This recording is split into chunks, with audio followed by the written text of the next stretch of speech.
Ayan guys, natapos na natin yung project natin ng garden. Nilagyan natin ng 50% sunshade cloth.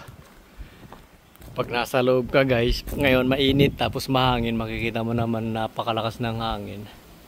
Pero ganun pa man, hindi siya masyadong nililipad kasi may siya, may mga butas-butas siya para pumapasok din yung hangin.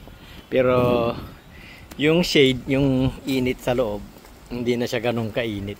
Malamig siya.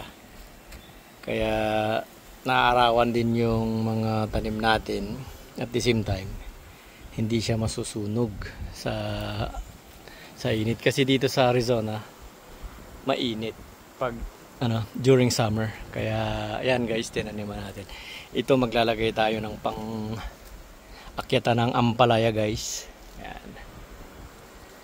Ayan. Hindi pa siya 100% tapos sa loob. Kasi lalagyan pa natin siya ng mga pag-aakyatan ng mga sitaw, ganun, patola. Maganda rin siya pagka winter. Kasi hindi ma-froze yung mga vegetable, mga tanim, mga crops natin. Ayan guys, ang laki ng diferensya.